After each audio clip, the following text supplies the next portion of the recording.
વડોદરામાં જર્મનીથી ઓપરેટ થતી જીવન ફૌજી ગેંગનો સાગરીત પંજાબમાં ફાયરિંગ કરી વડોદરાના મોલમાં સિક્યોરિટી ગાર્ડ બની રહેતો હતો, જેની માહિતીના આધારે પોલીસે પંજાબના દુકાનદાર ઉપર ફાયરિંગ કરી ફરાર થનાર સુનિલ ઉર્ફે લંબા મસીહાની વડોદરાથી ધરપકડ કરી છે। સમગ્ર મામલે જો વાત કરવામાં આવે તો પંજાબ ડેરા બાબા નાનક વિસ્તારમાં દુકાનદાર પર ફાયરિંગ કરવાના કેસમાં વોન્ટેડ આરોપી વડોદરા આવી ખાનગી મોલ સિક્યોરિટી ગાર્ડ તરીકે નોકરી કરતો હતો।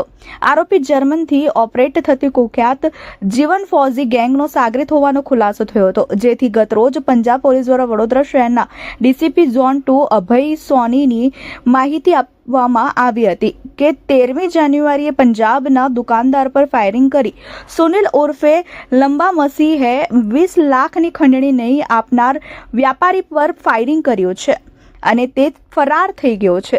પોલીસ ચોપડે વોન્ટેડ કુખ્યાત આરોપી હાલ વડોદરામાં છુપાયેલો છે। આ માહિતીના આધારે ડીસીપી અભય સોનીએ આરોપીને ઝડપી પાડવા જુદી જુદી ટીમો બનાવી હતી।